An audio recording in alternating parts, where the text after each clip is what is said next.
Aloha, como mai, and welcome aboard.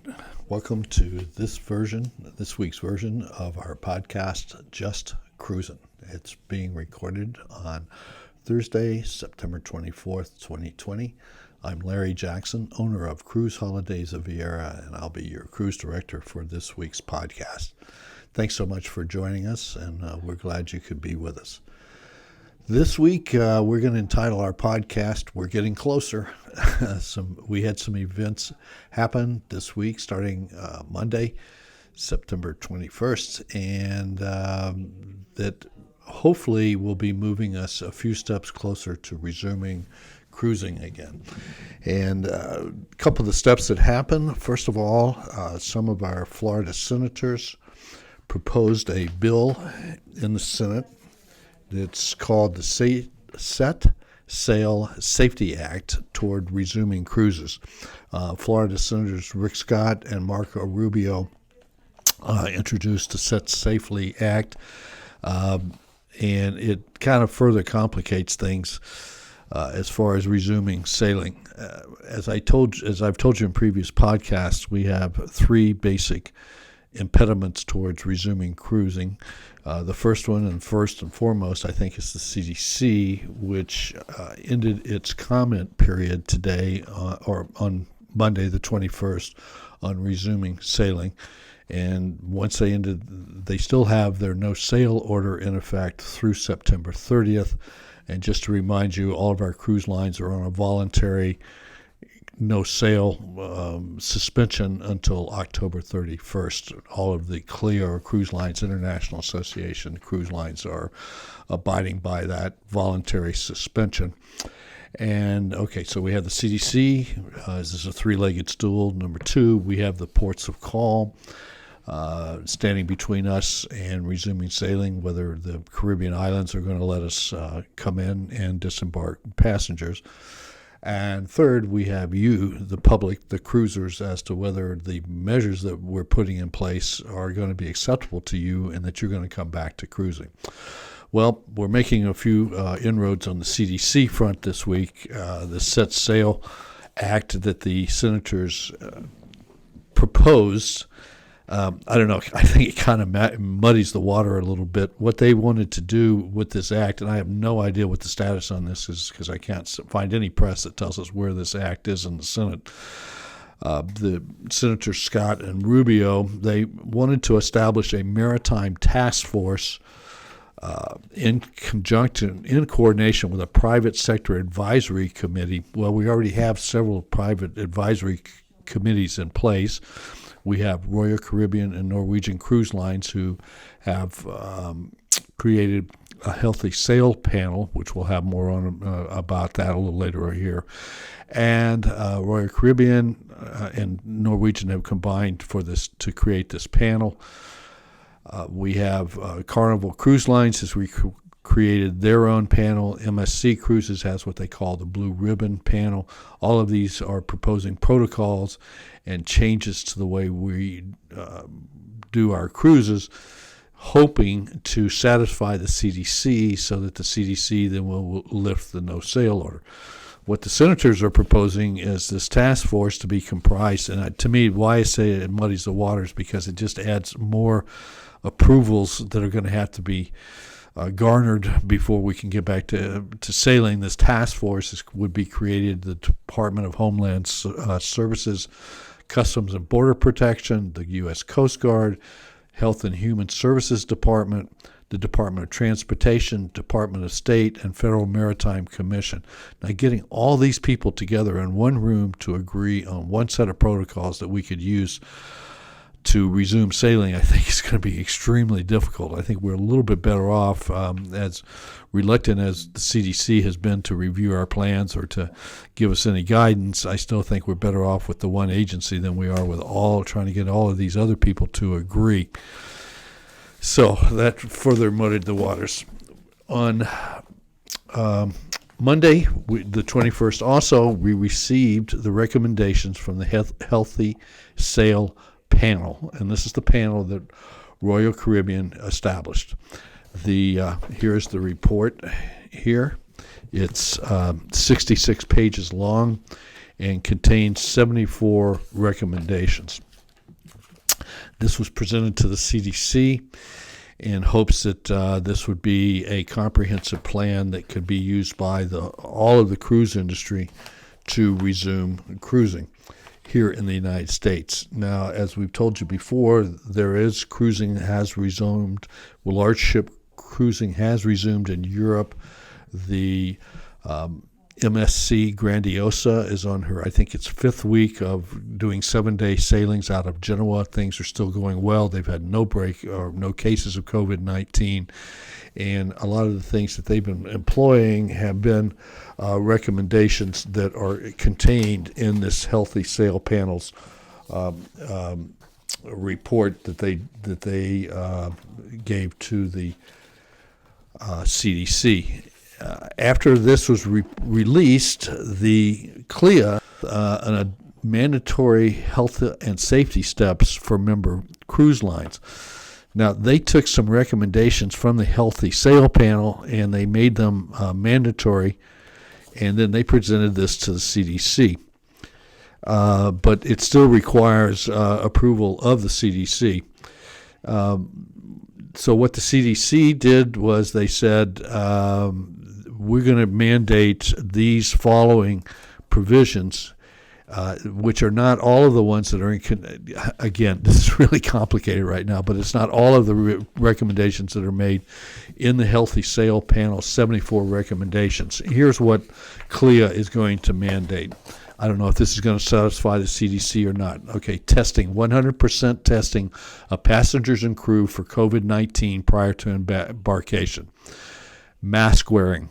Mandatory wearing of masks by all passengers and crew on board and during excursions whenever physical distancing cannot be maintained.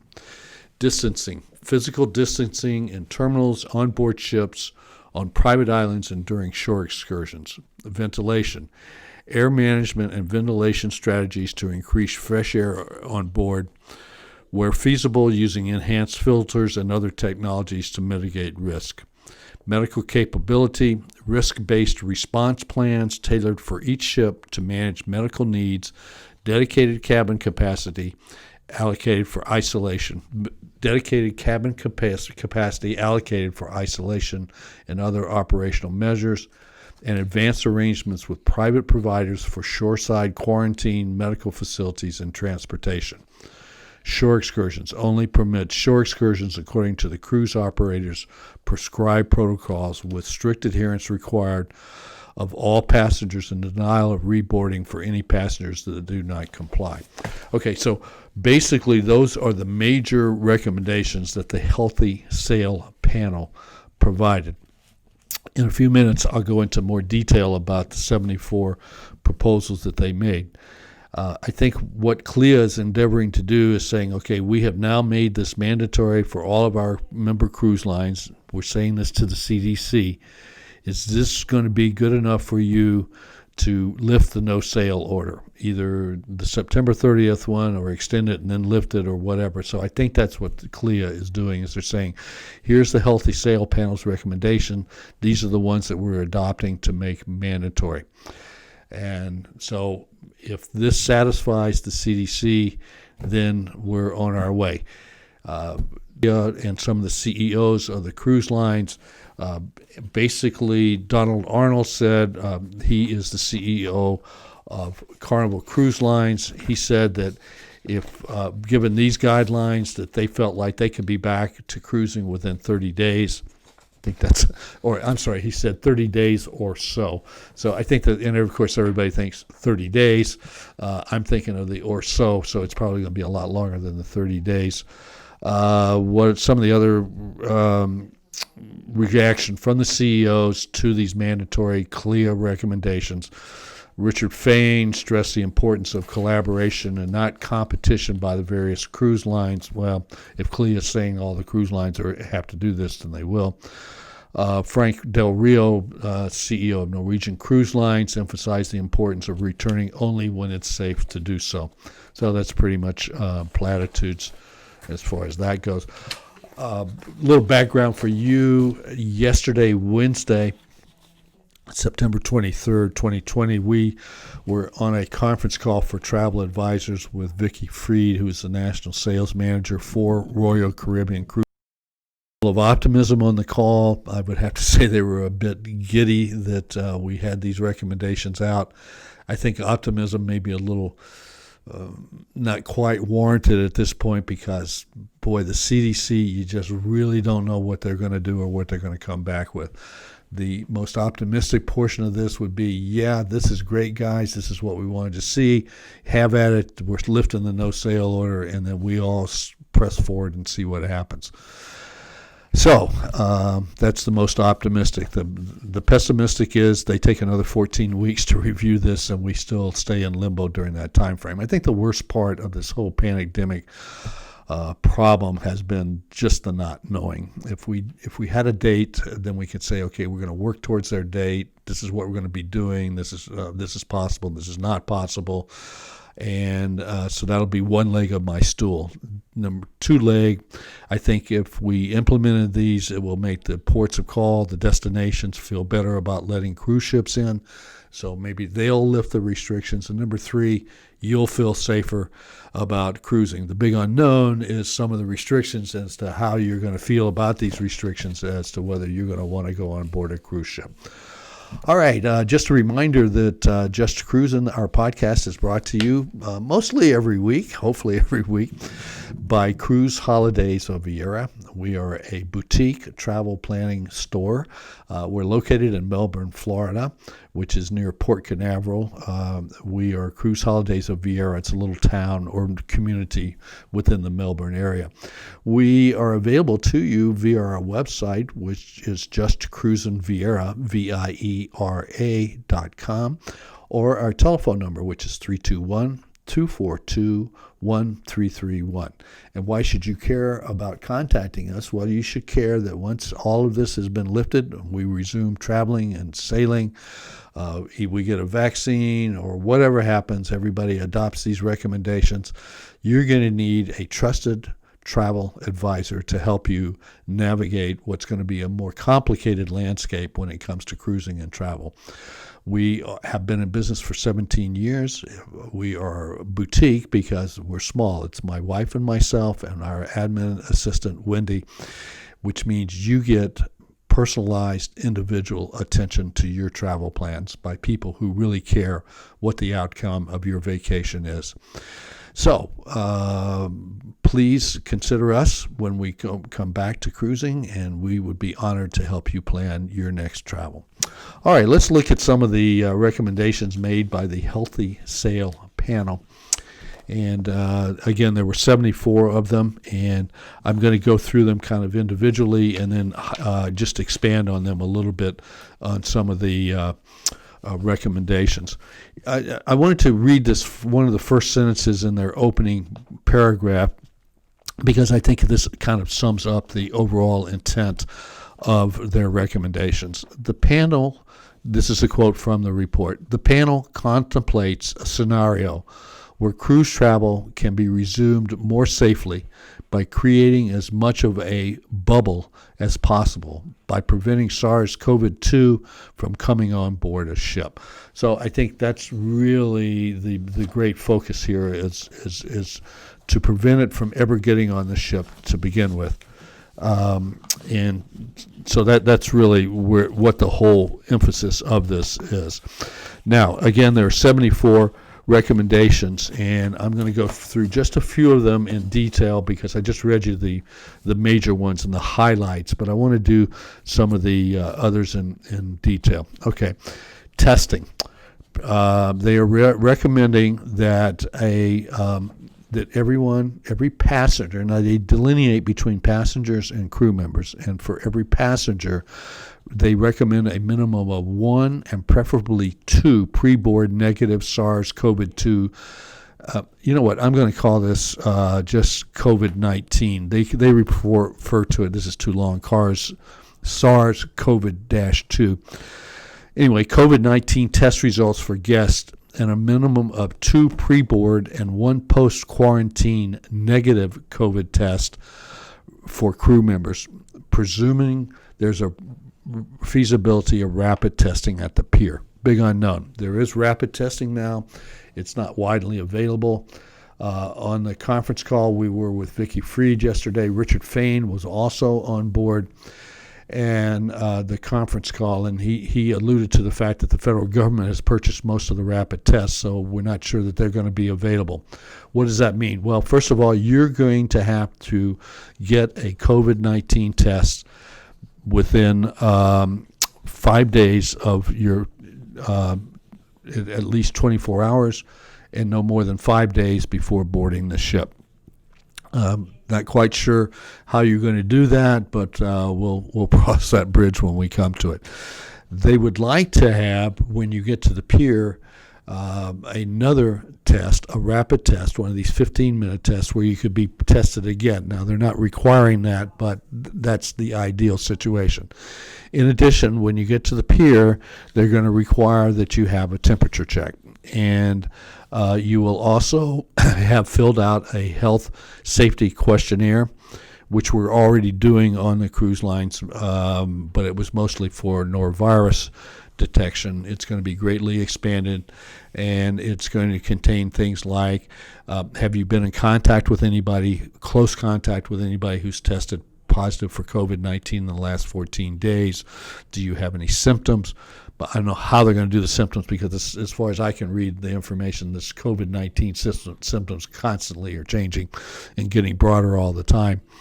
Also, you will have to agree that you're going to abide by the safety measures that there are in place at the time, some of which I alluded to when I told you about the CLIA mandatory, such as wearing a mask in public areas where social distancing is not possible, not leaving the ship except for excursions and not leaving the excursion. There will also be questions about if you have pre-existing conditions or if you're at risk, did you consult a doctor? All of these kinds of things are going to be asked of you. A lot of that's going to be filled out in advance of actually getting on board or arriving at the terminal. For the crew members, it's going to be a little bit more difficult, and I think this is going to be a big stumbling block. And by the way, if anybody thinks that cruise lines are returning to profitability anytime soon, when you read these recommendations, the amount of money they're going to have to put into some of this is going to be pretty incredible. For instance, crew members, before they leave their home country, have to have a COVID-19 negative test. Now, I don't know how you're going to do that in Malaysia or Indonesia or a place like that, but they've got to have that test within 5 days and no less than 24 hours. Once they get to the ship, they're going to have another test that also is negative to make sure that they haven't picked up anything during their travels, during their air traffic travels and things like that. Then they're going to have to go into a quarantine in a private crew quarter, which they don't have private cabins in crew quarters, so assuming that's going to take a guest cabin, where they have to stay for 7 days, even having their meals delivered to them, so they can have no contact with anybody else on the ship during that 7 days. And that's what the crew is going to have to do. So you can see the expense of having individual cabins for them during the 7-day quarantine period. Panel does not recommend antibody testing. They want, now this is, antibody testing is controversial. It would tell us if you've already had COVID-19, you have the antibodies for it. Again, one of the problems with testing is false negatives and false positives. So, you may have a negative, and then if we do the rapid testing, you may have a positive. So these are some of the problems that we're going to be facing as far as pre-testing to get on board the ship. You may not have any symptoms, and the other thing that they're recommending is, have you been in close contact with somebody in the previous 14 days? Now, one of the problems I see there is that, for instance, our admin, her son is in college, and he and his roommate had a positive test for COVID-19 about a week ago. Well, neither one of them have any symptoms. They've had zero symptoms whatsoever, and we're pretty sure they had false positive tests. Well, he came home during that time frame. She's been in close contact with somebody who tested positively, falsely, and you put that on the form, you're going to be denied boarding. So those are some of the things. The other problem for pre-boarding, if you are a member of a group that traveled together to the cruise, and one of those members tests positive, let's say when they get to the port, and this happened to the MSC cruise, the first cruise that went out. They had a transfer with 9 people on it from the airport. They got to the ship, one of the passengers tested positive. Well, all 9 people who were on the transfer were denied boarding and had to go home. And so they're proposing this same type of pre-boarding type of screening for groups too. And, a group traveling together to the pier, what does that mean? Does that mean everybody on the same airplane? Does that mean everybody on the same bus? We at Cruise Holidays of Viera often charter buses here in Florida for our passengers to go travel to Fort Lauderdale and Miami to board ships. Does that mean if we come up with one test positive on a 54-passenger bus that we're going to have to, nobody's going to be able to go on the cruise? These are just some of the questions that I've been having, that I have had, and I've proposed to the cruise lines. And to be fair, we don't really know. Richard Fain said yesterday on the call, these are, again, recommendations. It doesn't mean that we're going to have to adopt all 74 of them. My problem is when you propose recommendations like this to the CDC, they're going to go, sure, that's great, let's do them all. And then, so once you propose this, you might as well consider the feasibility that they're going to be mandatory. Okay. You will have to have your temperature taken via a contactless device when you get to the pier. And I want to read you just a paragraph here from what this shows you some of the problems we're going to have. The panel expects temperature screening to be of limited value in identifying individuals with SARS-CoV-2 infections as well, since many infected individuals have no fever or have a transient fever. Nonetheless, the panel supports the use of temperature screening as it is a simple, quick, and low-cost step that can be taken as part of an overall strategy to prevent COVID-19 from entering a ship. It is also another demonstration to guests that all reasonable measures are being taken to limit the chance that the virus will come aboard, since presence of a fever could indicate a SARS-CoV-19 infection. So part of this is to make you feel better. Denial of boarding. It is the panel believes that it's important that guests formally agree to follow the safety policies and protocols set forth and to specifically reduce the risk of contacting COVID for both guests and crew.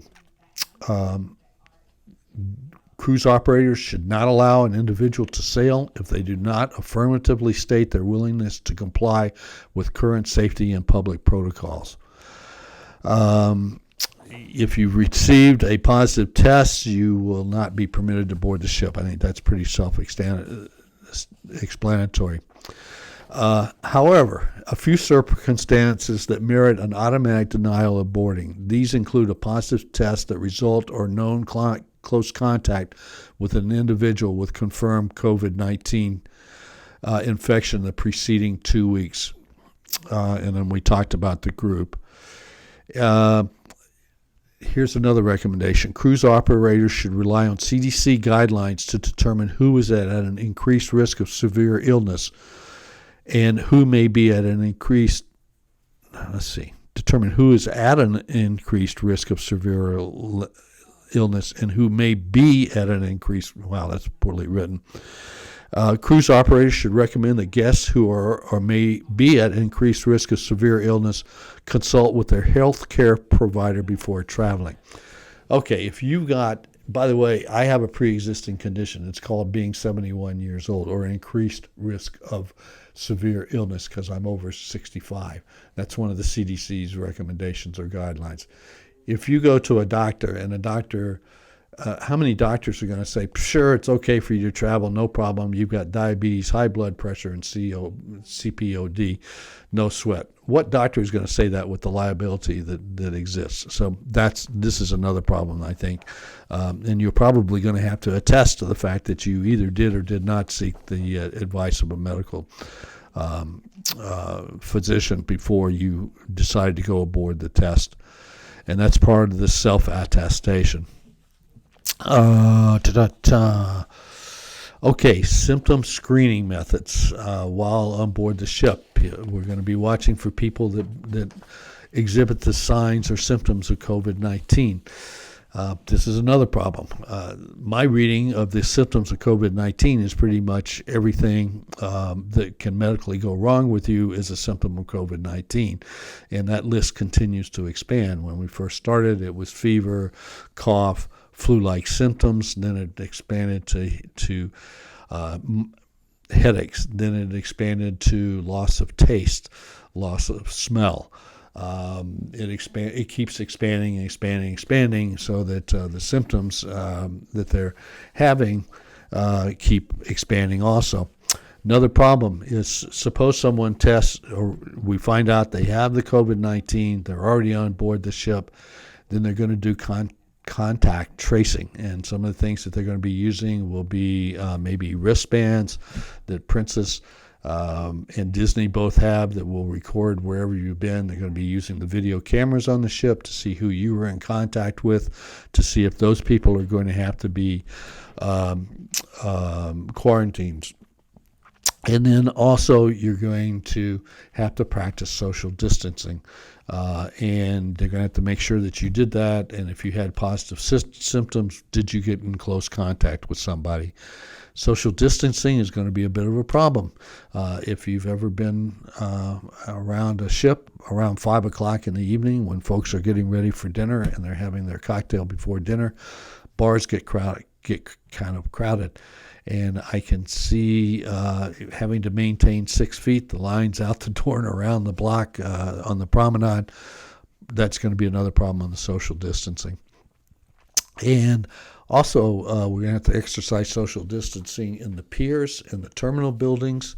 That's going to mean more people are going to be standing outside in inclement weather. If we have a problem and we have a delay of boarding, even though we have staggered boarding times, which is what they're also proposing, it's going to be a problem if everybody's there and the ship's not ready to board. So I don't know how they're going to be able to handle these kinds of problems.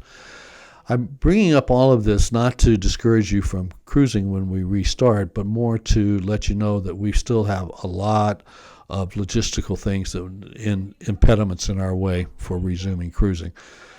Even though there's been a great optimism that we have these recommendations, I'm not sharing that optimism at this point until we have some better idea of logistically how we're going to handle some of these things. It's nice to throw out a recommendation and say everybody stay 6 feet apart, everybody has a test, but there are problems with all of these. Everybody wears a mask.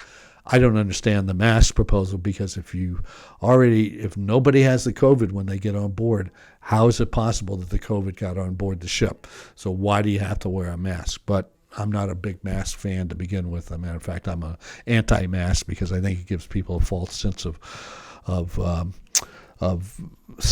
protection that is not actually or hasn't been proven there. So we have our recommendations from our Healthy Sail panel. As you can see, some of them are kind of onerous. We'll see what happens with them as far as the CDC is concerned, because right now that's our number one stumbling block, and until we overcome that, we can't really go with the others. Just to before I leave you, I want to give you just a few more of some of the interesting articles that came across the old computer screen this week, and some of which I think will tell you what's going to be happening in the future. Frank Del Rio was on CNBC this last week in their Power Lunch, and he was asked about the pricing of future sailings in 2021, because that's pretty much what everybody's booking these days is 2021 sailings. And he did admit that they're below where the bookings were in 2019 at the same time. So it's not been a huge mass rush. There has been a good amount of bookings, mostly people using future cruise credits for 2021 sailings, but it certainly has not been a record breaker. Pricing has held up well is one of the reason I bring up this article, because a lot of you anticipating that there's going to be mass discounting when we open up cruising again. At this point, it doesn't look like that's going to happen. Now, if the bookings start to soften, if we're not getting as many bookings as they had anticipated, then you may see discounting coming along. Also want to remind you that most of the cruise lines now have a Sail with Confidence program that basically says that if within 48 hours, sometimes 15 days of your cruise, there's a new promotion comes out that lowers the price, they're going to lower the price for you. I will also remind you of Cruise Holidays of Viera's promotion or pricing guarantee to you that if anything allows the price of your cruise to come down prior to the final payment and after final payment, if the cruise lines allow us to give you that lower pricing, we will honor that. And so we will always try to get you the very lowest pricing we can, even if it happens after you do your booking when things are not refundable. Although with the Sail with Confidence now, you will be able to get future cruise credits for a great deal of your cruise price if you're not able to go on the cruise. Another question has been, how about when we restart? By the way, the Healthy Sail Panel, some of the recommendations of how we restart, we start off with like a dry run where we just have crew members pretending to board the cruise. We'll just the ship doesn't go anywhere. We'll just have crew members play guests, and we'll see how the pre-boarding and the boarding in our terminals goes. We'll follow that with a very short cruise with just crew members aboard, again, seeing what kind of problems we're going to have. And as we go along, we'll be modifying the protocols. And then finally doing short cruises to especially the privately owned islands. Then that's why we feel like Port Canaveral is going to be one of the first cruise terminals or ports of call, cruise ports to begin sailing, because we are very close to the private islands here. We have the ships that are very close. As a matter of fact, most of our ships are at the private islands right now. It'll be very quick to get them back here and get them ready to go. And then we'll do that with one or two ships, and then the Healthy Sail Panel is recommended. Then you start to expand out and go into longer cruises.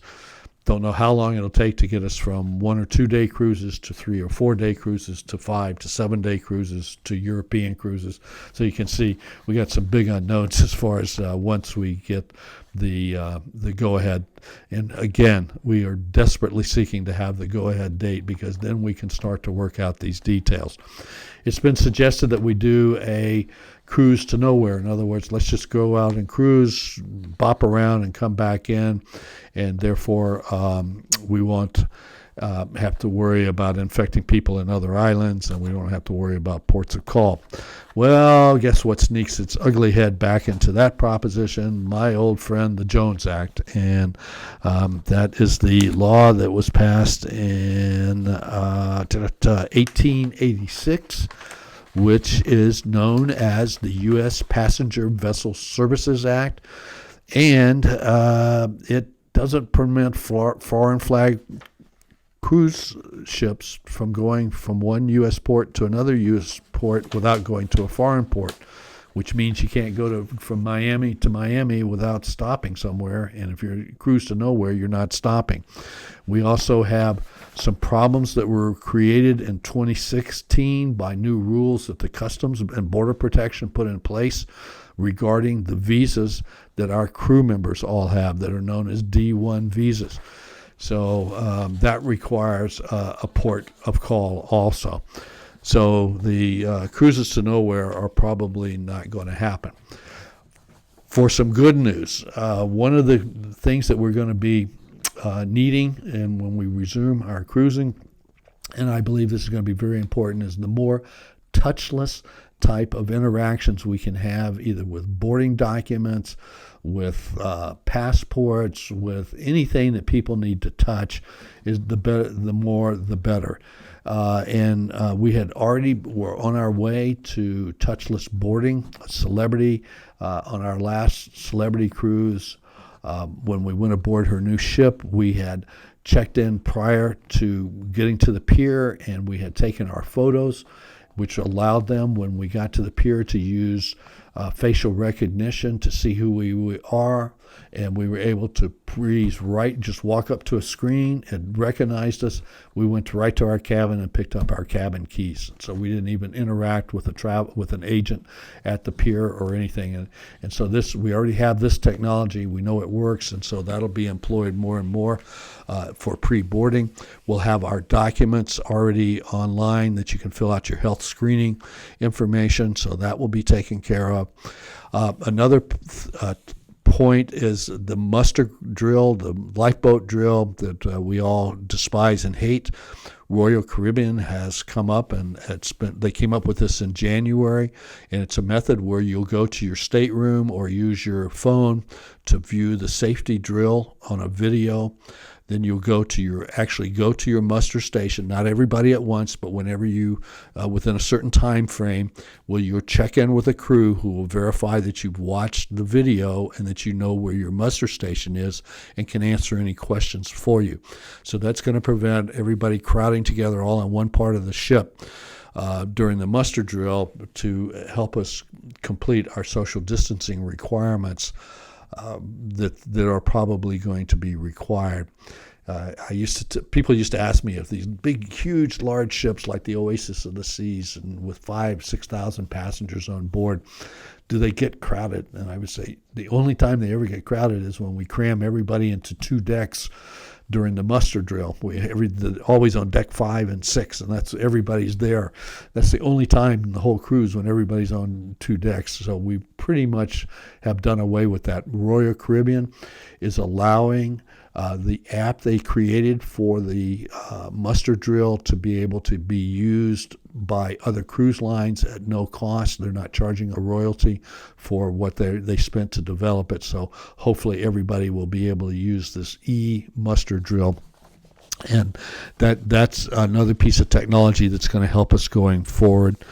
And now, dining is going to be, again, a problem. We're probably, as you are doing in your restaurants, those of you who are in areas where restaurants are able to open for in-house dining, you know that you have like a 50% capacity in those things, so they leave every other table open. That's probably what's going to happen. Again, we don't know what the capacities are going to be. That was not part of the Healthy Sail panel. They recommended reducing the capacities on board the ship, but they didn't say, do we do 50%, 60%, or 70%? Only that we reduce the capacities enough so that we'll be able to have social distancing. So don't know what that's going to look like. Buffets, everybody's saying, well, that's the end of the buffet. The buffet will probably still be there. We've been on numerous ships. Holland America has been doing this for several years, where during the first 2 or 3 days of the cruise, the crew members actually serve the guests their meal from the buffet without us touching the utensils and things like that. We did this for norovirus prevention. And as I said last week, we are well trained and versed in providing virus spreads. And so I still think it's pretty unfair that the cruise industry is being singled out as being some horrific carrier of disease that has to have all these extra measures that airlines don't have to have, that hotels don't have to have, that casinos don't have to have. But that's my soap opera. And so we'll be able to do the dining. It's going to be totally different than what you've been used to. So again, be prepared. Finally, I found an article where, and this is a trend I'm seeing in several transport providers. Air Canada is rolling out a complimentary COVID-19 emergency medical and quarantine insurance for customers booking round-trip international flights. And basically, MSC is offering a very low-cost COVID-19 insurance policy. I believe it's $18 a person that will provide for treatment and medical expenses should you test positive for the COVID-19 while you're out of the country. Will allow you a certain per diem day per day for quarantine costs, such as you'd have to go to a hotel and have room service and things like that, and expenses for getting back home if you should test positive for COVID-19. So I think this is a trend we're seeing in the industry where more and more people will be including some sort of COVID insurance in the trip cost for you. There's another new luxury cruise line that is including full insurance in the cost. And so a trend we shall see.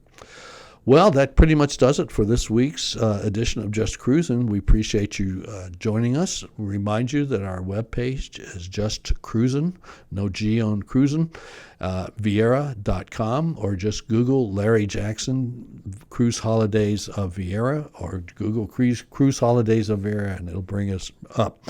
We've got a very, very fine webpage that's well maintained with a lot of great information on it. I think you'll enjoy looking around in it. It'll also help you get prepared for when we start to sail again. Again, I don't mean to be so negative, but I do want you to be a realist and realize the things and the obstacles that are still ahead of us, and we hopefully will be cruising soon. So until we see you again, keep on cruising.